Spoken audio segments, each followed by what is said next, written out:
Has it ever occurred to you that part of being a parent is trying to kill your kids? This is a quote from the main character, Arnie Cunningham, from the 1983 film Christine, directed by John Carpenter, based on the Stephen King novel of the same title from the same year. Arnie Cunningham is leaving the room of his high school friend Dennis, who is recovering from a severe football injury. I'm making this in reference to the film adaptation of the Stephen King novel. I have the novel to reread. It's been a while since I've read it. But I'm using the film because of how the script handles the character of obsession and the transformation from youth to adulthood. Quite often, a film adaptation of a novel becomes a thing of its own, selecting out of the novel what suits the visual representation of the story. After all, film is primarily a visual means of communication and storytelling. A good adaptation is sourced from a good story, and the story in the film Christine is excellent. It understands core subjects in the larger story and utilizes just the right amount of detail to flesh out the written word into a fully realized visual story. It's similar to the Coen brothers' adaptation of No Country for Old Men, distilling the essence of the Cormac McCarthy novel and fleshing out these essentials for visual impact. For contrast, the serialized adaptation of Ayn Rand's Atlas Shrugged and the adaptation of L. Ron Hubbard's Battlefield Earth both are very bad. The latter adaptation has absolutely nothing to do with the L. Ron Hubbard novel, in either the general actions of the characters or in the visuals, to such that it has almost nothing to do with the novel other than some extraneous details and names. As a film on its own, divorced from the source material, it's provocational in how bad it is, as if it were an attempt, just an attempt, to demean the source material. Battlefield Earth is a fast-paced and entertaining novel, which I enjoyed. As for the Atlas Shrugged adaptation, rather than focus on a core story theme, and being selective, the adaptation sought to retell the story as a whole, the entire novel, lacking any selectivity other than placing the time the story takes place in a more relatively modern environment. I have a great deal of affinity with Rand's novels and her philosophy as a whole, to some extent, and see no value at all in what the adaptation was trying to accomplish. It would have been better to have picked a singular event in the Atlas Shrugged novel, either the discovery of the mysterious engine in the factory ruins or the collapse of the Taggart Tunnel. It does not matter really what event, but that it has one event to be focused on, and tell the rest of the story from there. Just the essentials which support what themes the story was trying to convey. Battlefield Earth, as a story, was little more than a retelling of the historical trend of technologically advanced civilizations encroaching on unexplored lands, conquering the natives and harvesting the natural resources. Pretty basic stuff. It's happened throughout history. Every single primitive civilization has fallen at the hands of a more advanced civilization. It should have been an easy story to tell on the big screen. The quote at the start here, just before Arnie leaves the hospital room, is a telling statement from the young man undergoing what could be a loss of innocence through his possession of the car, and the car's possession of the young man. While the car appears to be the main character of the film, the source of the action, the evil image, the icon of evil, and the whole story, it's really only the trigger which starts the other characters on their transformation from youth to adulthood. The car is an influence on the behavior of the characters, and the subtlety in how this is shown in the film suggests an underlying evil presence. But the characters themselves behave as they do and take action. At the start of the film, after the opening sequence of Christine being assembled, you see Arnie Cunningham and Dennis Gilder, two opposite sides of modern adolescence. Arnie, the dweeb, the weak, passive nerd who always gets bullied and looked down on and abused by his peers, and his best friend and character opposite, the smooth, handsome football star Dennis, full of Chad-like cool and confidence. While the film has Christine as the main character, the film is more about the transformation of these two youths from childhood to adulthood. Seems to be a grand theme that Stephen King follows. I've read a few of his novels, and it just, apart from being ghost stories, they seem to be more of a coming-of-age story, with the ghost story being the overwhelming sense of dread in the transformation. With most good storytelling, there is this transformation of the character from one state to the other by their actions or events that are put upon them, events which require their reaction. The nature of the characters and their transformation is defined by whether they take active or passive part in this transformation, and how they evolve from those actions. Through the progress of the film, the roles of Dennis and Arnie are reversed. Where Arnie was the wimpy nerd getting beat up and insulted, powerless to do anything about it, he becomes the confident, proactive young man, exemplified by his direct opposition to the influence of his demanding parents, specifically a passive father figure and domineering mother figure.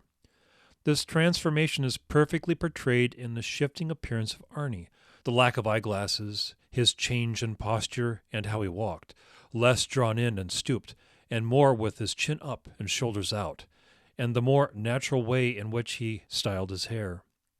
His clothes are both darker and less baggy and disheveled, showing Arnie as more focused than he previously was, with less doubt. The film implies this is the car taking possession of Arnie. At some point this is true, as he uses the word shitters more often and with more conviction, and this runs along with the growing obsession with the car. Keep in mind, the car culture defined someone as grown up by having their license and having a car. Illustrating Arnie as having grown up through the act of purchasing the car, in defiance of his parents, seeking to keep him a child, and rebuilding it, both the car and Arnie are transformed at the same time. Arnie is now grown up, as the transformation of Christine is complete. But was Arnie prepared for adulthood? Rage and emasculation. Arnie's parents emasculated their own son by resisting every instance the boy had at growing up. The motorhead thug emasculated the newly grown-up Arnie by destroying the proof of his adulthood, destroying Christine. Arnie was emasculated when the high school sweetheart he was dating rubbed him between the legs and then promptly said no, and ran out into the rain, suggesting his inadequacy of manliness. The old man Darnell emasculated the young man in a similar way his parents did, through emotional domination and threats, while providing shelter for Arnie's proof of adulthood and manliness, Christine, as much as his parents sheltered him. Rage and emasculation. The public figure Jordan Peterson has spoken about the dangers of weak men, suggesting they were more dangerous than what danger society ascribes to strong men. In regard to the film Christine, Arnie Cunningham is the example of weakness, fear, and emasculation. In this regard, is Arnie Cunningham possessed by the evil in Christine, or is Christine possessed by Arnie Cunningham's rage?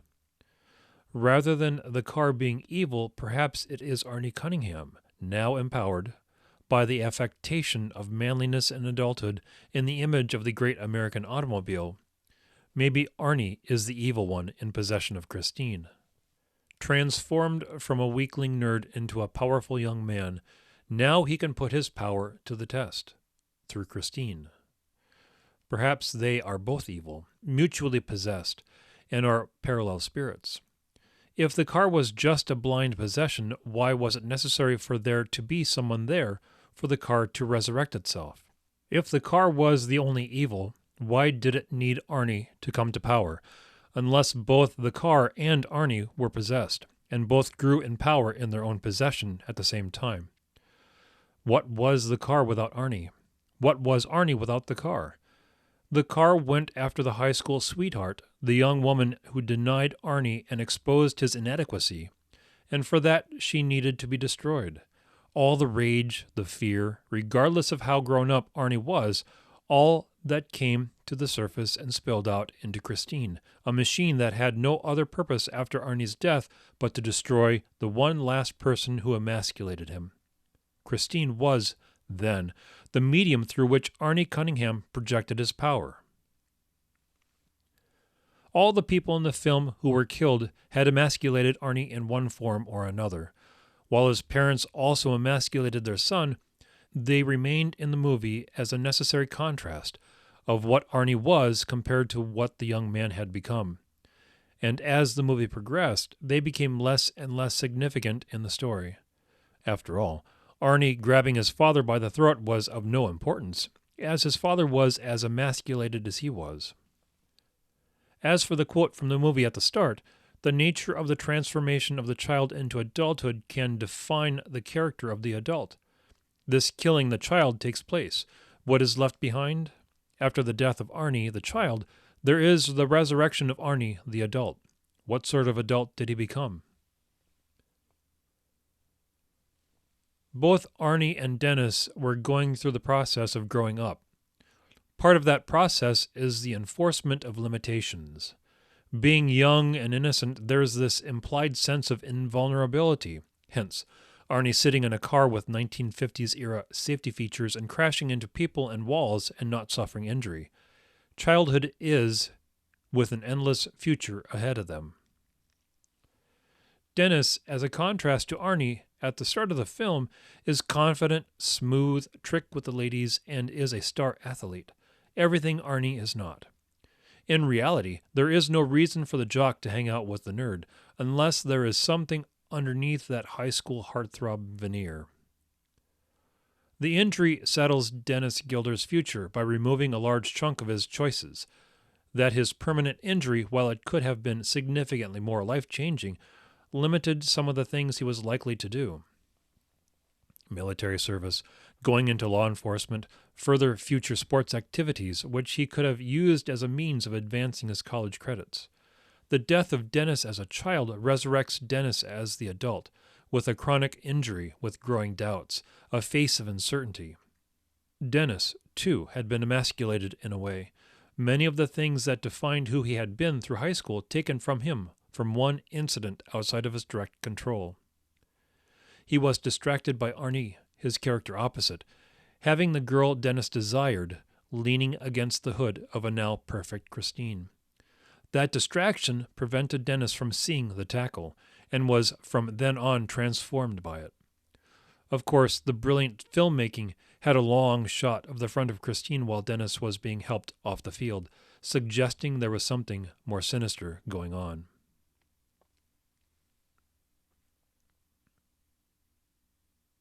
I will probably do more videos along this line dealing with movies. There's something I want to speak about in regard to something like the Mad Max trilogy and movies like this. So I will probably do more in regard to Christine. I will probably go through, and this is in regard to storytelling. And as I write fiction and write stories, storytelling and how it's done well and how it's not done well, it's of importance. And probably one of the surest ways of seeing whether a story is good is in how it's related from print to the big screen. There are a lot of film adaptations that are absolutely reprehensible, and some that are quite good. So, the premise of this video here is that it's a ghost story, of course, a haunted car. But I think the filmmaking makes it seem as if the car itself is the evil entity. But I think the underlying story is that choices and decisions that are made can sometimes define one's future and one's character.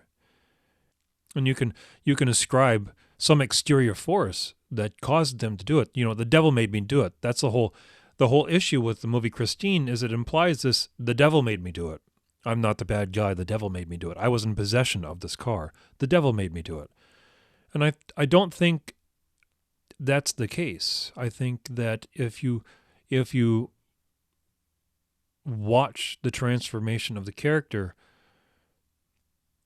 that if he's possessed by the car, that means he's weak enough to be possessed. I'll have more on this in later videos, but anyway, thanks for watching. Catch you later.